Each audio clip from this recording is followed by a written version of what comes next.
So in this video we're working with Mantic Games Ogres. They are a resin.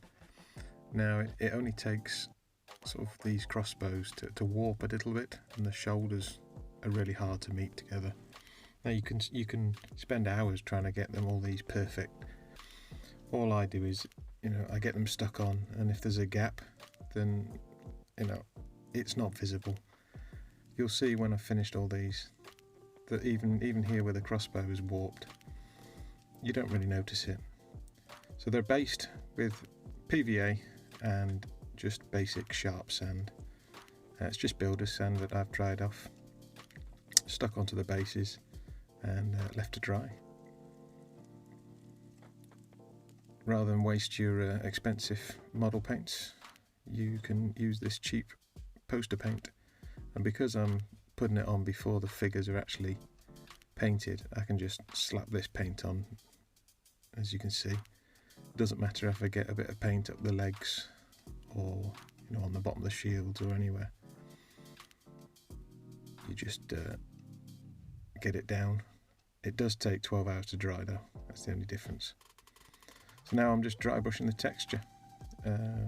It's nice and simple. I use 2 layers of dry brush just to give it a bit of variety. I find it's a lot more effective than just putting one colour on. As you can see, here's the top highlight, and that's your base pretty much done.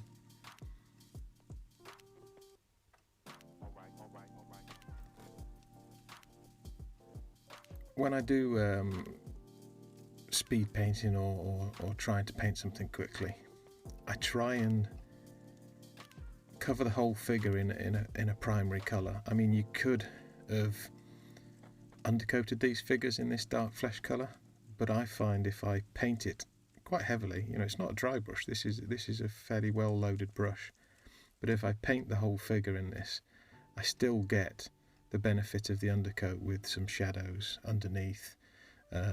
You still get shadows in the eye sockets or the faces, so it leaves a lot of details on there.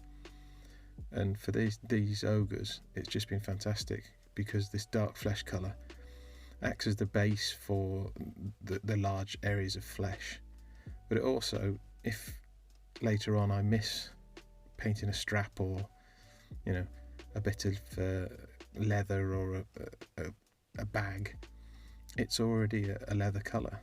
So it's a good way to speed up your painting. The whole point of painting for gaming is that you will make mistakes, but you've got to not stress about it, because you're trying to paint to get an overall image, an overall effect, so that the whole unit or the whole army looks effective. If you've missed somebody's belt in a unit, yes, it's been missed and you will spot it, but most of the time people pick it up and they're just so busy looking at the units, they're not going to spot the odd missing belt. Now I've attached all these bases onto painting handles just for ease of use. I used to not use a handle, but I'd find that after a while my fingers would cramp up quite badly, and since I've started using these painting handles, I don't get that problem. So the first colour I've used here is just for all the cloth areas. As you can see, I've got a whole batch of figures that I'm painting behind me. I've also got, just to the right there, one of my previously painted bases, so that I know I'm getting all the same colours in the same areas.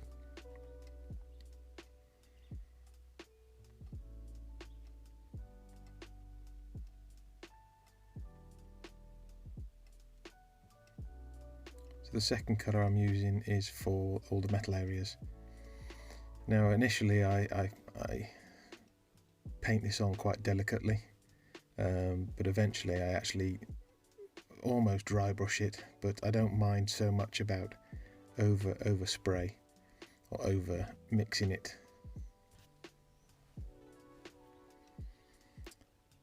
Now I'm just adding a few brass elements on each figure. It just breaks up the big metal areas, and it's quite effective, and it's a good colour that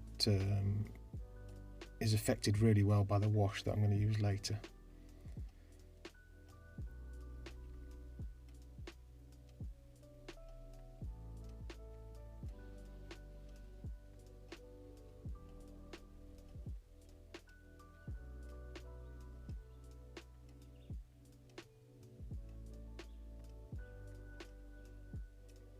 So there are a few bits that you need to pick out on any figure. So like the strings of these crossbows, and some of the guys had two-handed weapons.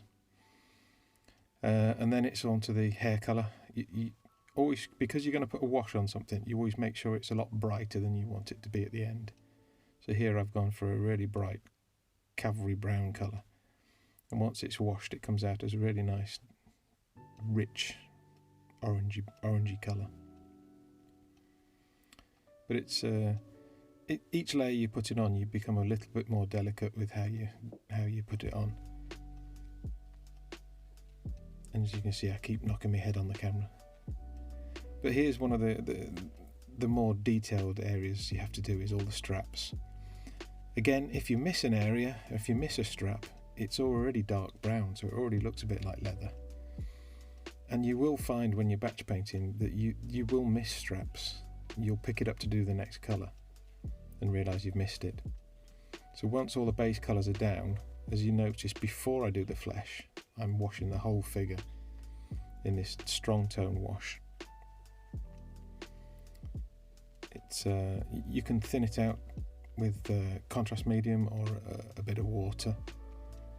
Sometimes if you use water, it does make it dry with a little bit of a white effect. So, you know, if you've got contrast medium, I would suggest you use that. But this is actually just going on neat. You know, I've poured it out from the tub, and I've put it onto a palette, and I'm just brushing it straight on. Just keep moving it around so that it doesn't pull too much, but I'm not too precious about it once it's down, because you're going to hit it with a satin varnish afterwards. This was the longest step that I did on these figures. To give you some idea, to do all of the ogres, it took 4.5 hours to do this flesh. But this is where you can really have the effect by taking your time and picking out certain areas. If you wanted to just block in the whole of the flesh, then that's fine, you know, because we're going to hit it with a flesh wash anyway, so you're going to get some textures. But here I'm picking out sort of the middle areas of the flesh. So I'm leaving the eye sockets dark because we've got dark flesh in there, and between the fingers. And I also try and leave a bit of space between the major muscle groups. It's something that you will need to practice. Initially, I would suggest actually just blocking in all the flesh and wash, get all the definition for you. But it's worth trying, it's worth practicing, because it does really look highly effective on a tabletop. So here's the finished flesh, and as you can see, I've left gaps between the major muscle groups.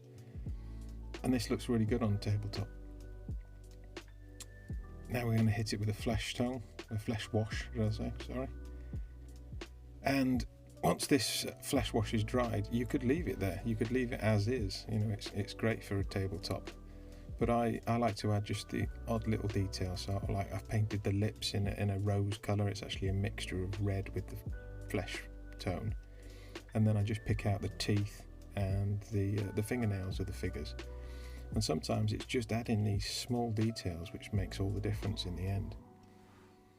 So here we are. We've completed the whole batch of ogres, and I think you'd agree they look all right. You know, I could pick them up and I could point out all the bits where I've missed straps, but once they're based, once you've got a few tufts on there, anybody would be happy to have them on their tabletop. So thank you for watching, and hopefully you've enjoyed it, and if you haven't, please let me know. If you have, let me know as well.